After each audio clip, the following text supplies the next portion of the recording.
अजय और उसके दोस्त गरीबों के हक में आवाज़ उठाते हैं। वो मजलूमों की हिफाजत करते हैं और जालिम के खिलाफ डट कर खड़े होते हैं। ये पैगाम देता है कि हर फर्द को मुआशराती नाइंसाफ़ी के खिलाफ बोलना चाहिए। अजय का मोहल्ला उसे उसके असूलों, बहादुरी और इंसाफ पसंदी की वजह से इज्जत देता है। वो एक तरह का मकामी इंसाफ का रखवाला है जो माशरे में कानून से पहले इंसाफ की अलामत बन गया है। अजय की अपनी बहन आयशा के साथ मोहब्बत उसके किरदार को खानदानी रिवायत से जोड़ता है। ये दिखाया गया है कि भाई अपनी बहन की इज्जत और फलाह के लिए सब कुछ कुर्बान करने को तैयार होता है। जब अजय अपनी गलती से रमेश को कत्ल कर बैठता है और आयशा की खुदकुशी देखता है तो वो खुद को सजावार मानता है और अपनी सोच बदल लेता है। ये इस बात की मिसाल है कि एक सच्चा इंसान अपनी गलती तस्लीम करता है और ख़ुद को बेहतर बनाने की कोशिश करता है। यानी फिल्म का आगाज़ न सिर्फ एक ताकतवर किरदार के ज़रिए होता है बल्कि मुआशराती मिसालों, असूलों और इखलाकी इक़दार का एक भरपूर पैगाम भी साथ लाता है। जी हाँ, हम बात कर रहे हैं फिल्म अंगरक्षक की। ये फिल्म 1995 में रिलीज़ हुई है। इस फिल्म की कहानी का आगाज़ होता है अजय सनी देओल से, जो एक बहादुर, निडर और गरीबों के हक में लड़ने वाला नौजवान है। अजय का एक छोटा सा ग्रुप होता है जो समाजी इंसाफ के लिए काम करता है। इनमें से एक खास दोस्त रमेश भी होता है जो हंसी मजाक पसंद मगर वफादार शख्स है। अजय का मोहल्ला उसी के खौफ व एहतराम में जीता है। वो लोगों को अजय पर भरोसा है कि वो कभी जुल्म बर्दाश्त नहीं करता। अजय की छोटी बहन आयशा निहायत मासूम और सुलझी हुई लड़की है जो अजय के असूलों की कदर करती है मगर दिल के जज्बात अपने असूलों को नहीं जानते। आयशा और रमेश के दरमियान छुपके छुपके मोहब्बत परवान चढ़ती है जो आहिस्ता आहिस्ता इतनी गहरी हो जाती है कि वो बगैर अजय की इजाज़त के खुफिया तौर पर शादी कर लेते हैं। रमेश और आयशा दोनों डरते हैं कि अगर अजय को ये बात का पता चली तो वो नाराज़ होगा, इसलिए सच छुपा कर देखते हैं। एक दिन अजय अचानक आयशा और रमेश को एक साथ देख लेता है। निहायत करीब, मोहब्बत भरी हालत में अजय गुस्से और सदमे में पागल हो जाता है। उसे लगता है कि रमेश ने उसे धोखा दिया है और उसकी बहन की इज्जत से खेल रहा है।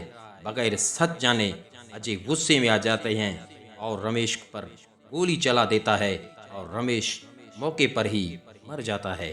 आयशा ये सदमे बर्दाश्त नहीं कर पाती। वो अजय को अपनी शादी का सबूत देती है और उसे बताती है कि रमेश उसका शौहर था और वो दोनों ने कुछ गलत नहीं किया। आयशा अजय को बद्दुआ देकर सदमे में आकर खुदकुशी कर लेती है। ये वाकया अजय को अंदर से तोड़ कर रख देता है।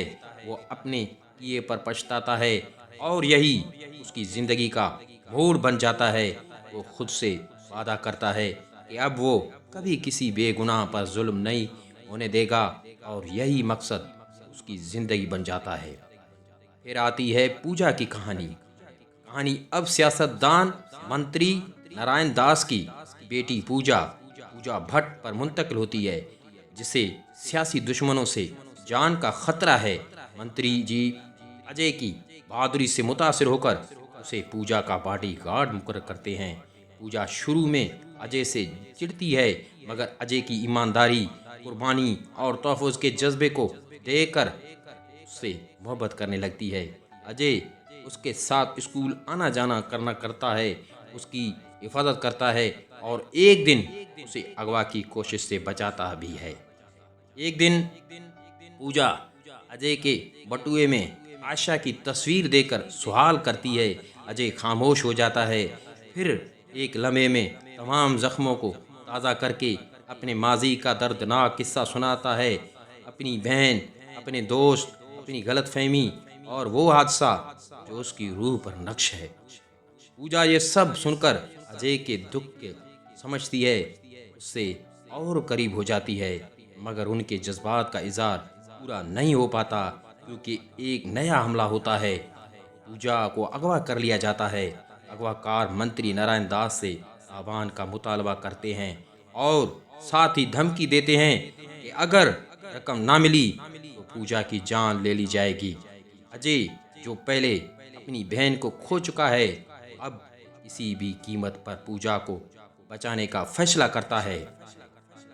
अजय सुराग लगाता है कि पूजा को अगवा के पीछे कोई आम मुजरिम नहीं, बल्कि मंत्री के अपने साथी और सियासी दुश्मन शामिल है, जो कुर्सी के लिए किसी भी हद तक जा सकते हैं। एक ज़बरदस्त एक्शन और एडवेंचर से भरपूर फाइनल सीन में अजय उन सब का खात्मा करता है और पूजा को जिंदा सलामत वापस ले आता है। फिल्म का इख्तिताम होता है जब मंत्री अजय की कुर्बानी और सच्चाई को तस्लीम कर लेता है और अजय व पूजा की मोहब्बत को अपनी रजामंदी दे देता है। उम्मीद है इस फिल्म की कहानी आप दोस्तों को ज़रूर पसंद आई होगी। अगर आपको इस फिल्म की कहानी पसंद आई हो तो इस वीडियो को लाइक करें, चैनल को सब्सक्राइब करके कमेंट्स में अपने पुराने फिल्मों से इजहार का ज़रूर हमारे साथ शेयर करें।